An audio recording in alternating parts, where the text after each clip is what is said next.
स्वागत है आपका हमारे YouTube चैनल स्टडी पॉइंट में।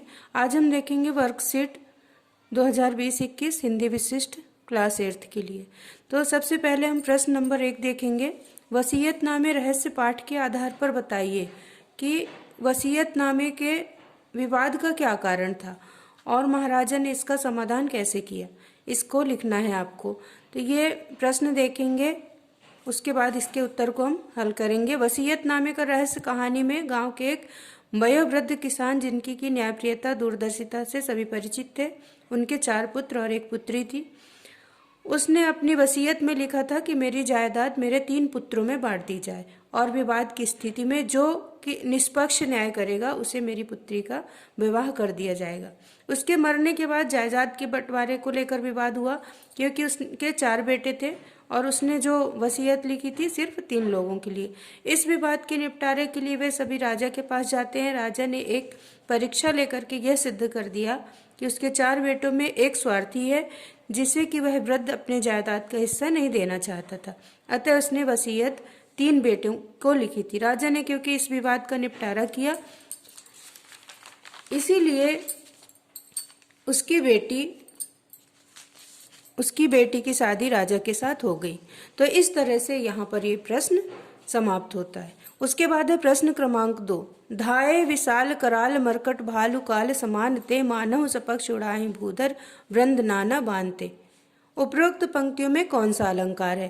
तो ये दोनों पंक्तियां देखना है और आपको बताना है कि कौन सा अलंकार है।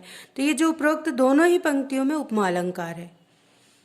यहाँ पर आप ध्यान से देखेंगे, उपरोक्त पंक्तियों में उपमा अलंकार यानी जब हम किसी एक वस्तु की दूसरे वस्तु से तुलना करते हैं यानी उसके समान होने की कल्पना करते हैं तो वहां पर उपमा अलंकार होता है। इसलिए इस पंक्ति में उपमा अलंकार है दोनों पंक्तियों में। और दोनों पंक्तियों में कौन से अलंकार हैं? तो इसमें उपमा अलंकार ही है दोनों पंक्तियों में। अब उसके बाद हम देखेंगे प्रश्न क्रमांक 2 का तीसरा। इन्हीं पंक्तियों से ही जुड़ा हुआ है। इन पंक्तियों में आए किसी एक अलंकार के आधार पर उसके उपमेय, उपमान, साधारण धर्म और वाचक शब्द को उदाहरण सहित लिखना है। तो उपमेय हो गया यहाँ पर मरकट भालू, उपमान हो गया काल, साधारण धर्म हो गया कराल और वाचक हो गया समान। इसको ध्यान से लिख लेंगे। इसके बाद है प्रश्न क्रमांक 3। बहादुर बेटा पाठ में दी गई घटनाओं में कौन सी घटना को रोका जा सकता था? बाढ़ जैसे प्राकृतिक प्रकोपों की सूची बनाइए। यदि आपको उनमें से किसी एक प्रकोप के बारे में जानकारी है तो आप उसके बारे में लिखिए। बहादुर बेटा पाठ में दी गई घटनाओं में से एक घटना जिसे कि रोका जा सकता था वह थी नदी के बाढ़ में सैकड़ों लोगों का बह जाना। यदि समय पर लोग गांव खाली कर किसी सुरक्षित स्थान पर चले जाते तो उनकी जान बच सकती थी।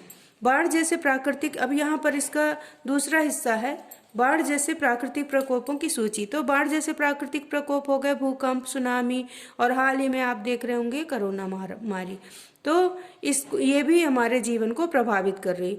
अब आप इसको एक थोड़ा सा हिस्सा और है कि किसी प्रकोप के बारे में जानकारी है तो उसके बारे में लिखिए। तो हमने ये जो वर्तमान में प्रचलित है कोरोना महामारी उसके बारे में लिखा और उससे बचने के उपाय भी आप यहाँ पर लिख सकते हैं।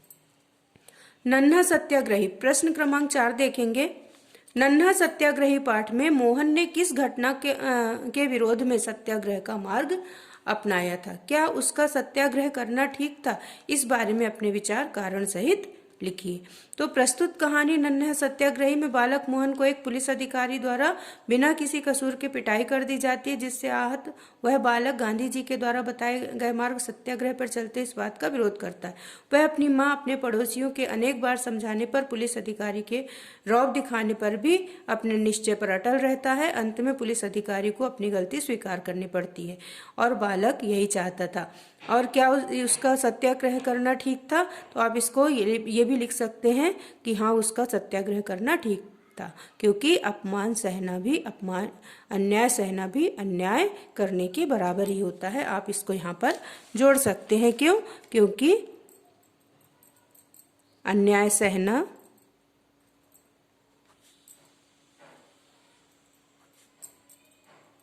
अन्याय करने के समान है।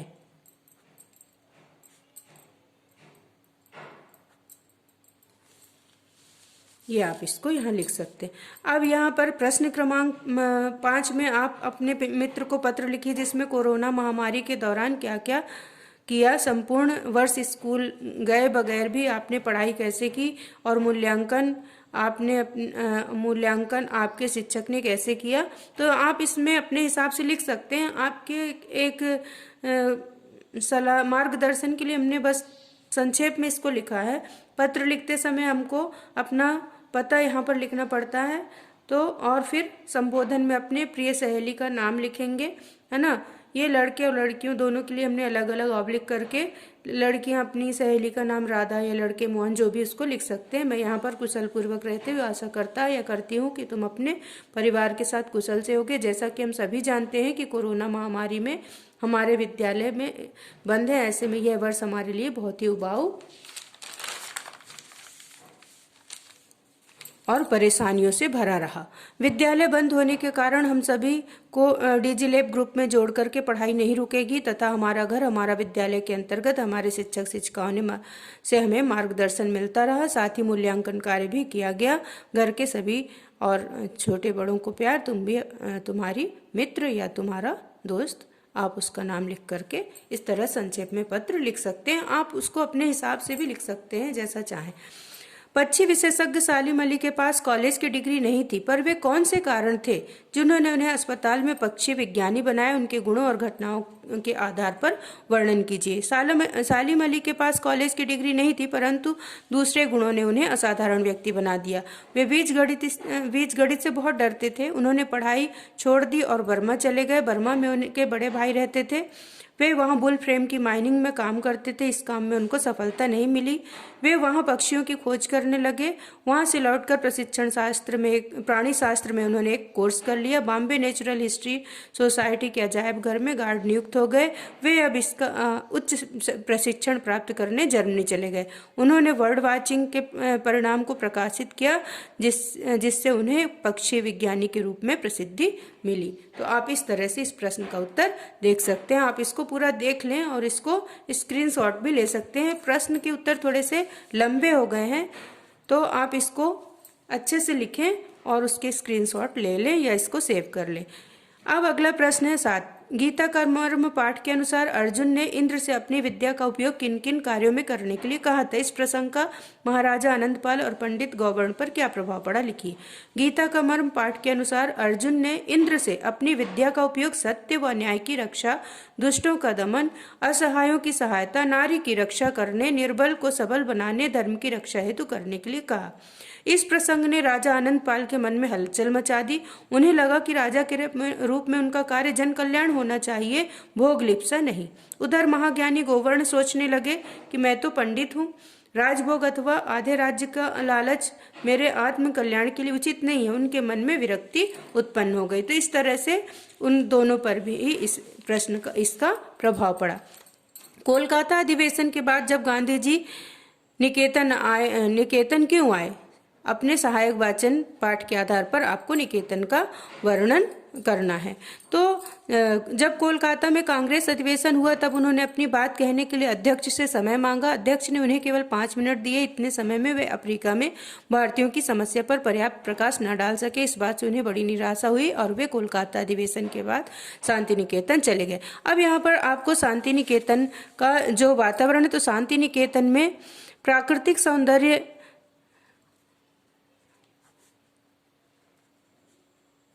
और प्रकृति की गोद में शिक्षा दी जाती थी।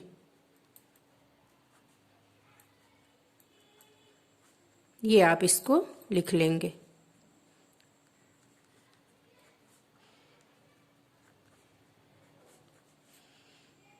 विद्यार्थी वृक्ष के नीचे बैठ करके विद्याध्ययन आज भी वहां पर करते हैं। ये इसको भी आप ऐसे लिख लेंगे।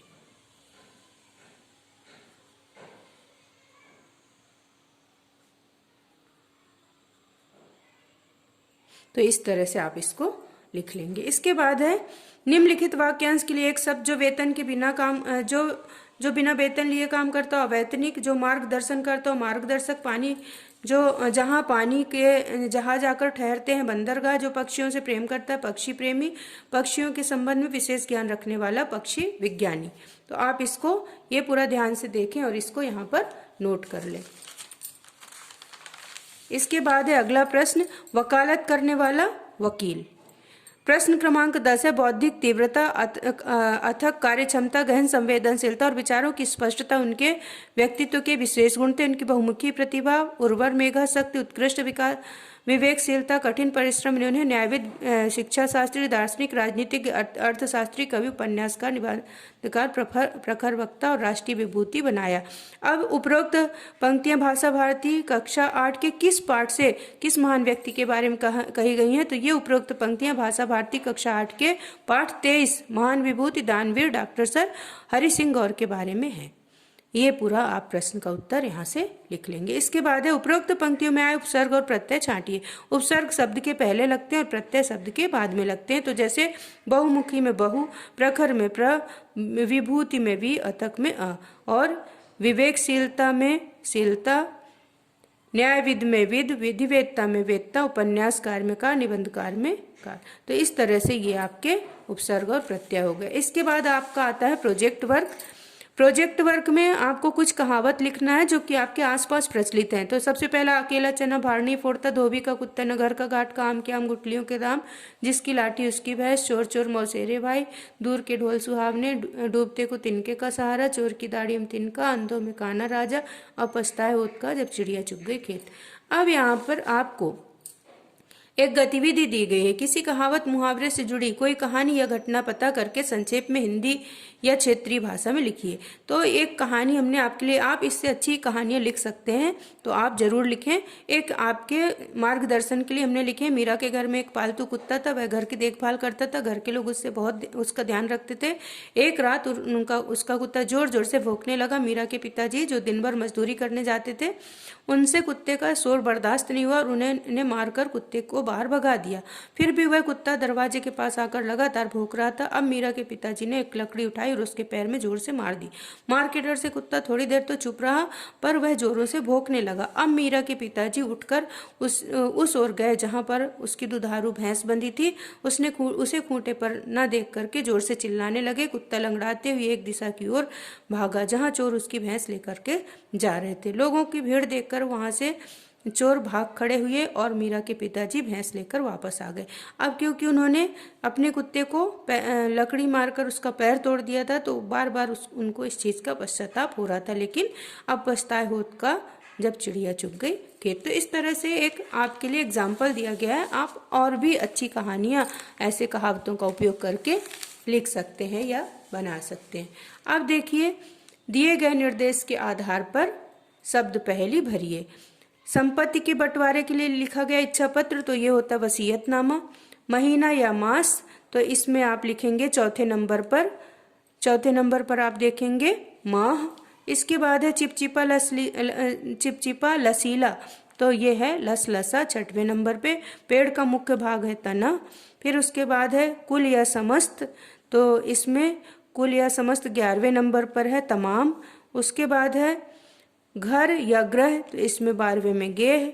फिर उसके बाद है एक पत्ता जिसे खाते हैं, तो इसमें एक पत्ता जिसे खाते हैं इसमें आ गया पान। फिर नौका नुकीला भाग, इसका होता है अनी, और इसका अवतारी पुरुषों का जीवन चरित्र होता है लीला। अब इसके बाद ऊपर से नीचे वकील के द्वारा किया जाने वाला काम वकालत। जोड़ा या युग्म या युगल, तो इसमें यमल। माँ का भाई मामा। सागर विश्वविद्यालय के संस्थापक हरि सिंह गौर। सदा चलने वाला, 7वें नंबर पे देखेंगे सदा चलने वाला सनातन। प्रसिद्ध पक्षी विशेषज्ञ, ये सालिम अली। पत्र या पत्ता, पात। एक रंग का नाम, आकाश का रंग, तो इसमें आ गया नीला। तो इस तरह से आपका ये पूरा वर्कशीट, आपका प्रोजेक्ट वर्क पूरी ये कंप्लीट होती है। आप इसको ध्यान से देख लें, इसका स्क्रीनशॉट ले लें। और सबसे ज़रूरी बात, बहुत सारे चैनल में बहुत सारे उत्तरों को छोड़ा गया है। आपको हमारे इस चैनल में सभी उत्तर, पूरे उत्तर मिल रहे हैं, प्रोजेक्ट के साथ मिल रहे हैं। आप इसको ज़्यादा से ज़्यादा देखें। इस बात का पूरा ध्यान रखा गया है कि उत्तर 100% सही हो। तो आप लोग इस चैनल को देखें, दिए गए उत्तर को आप अपने ग्रुप में शेयर करें, अपने दोस्तों में शेयर करें। तो इसी तरह से हमारे चैनल पर आप लोग सपोर्ट करते रहें। और आपने अभी तक बहुत सपोर्ट किया, उसके लिए आप सभी लोगों को धन्यवाद। और चैनल पर आने के लिए बार बार धन्यवाद।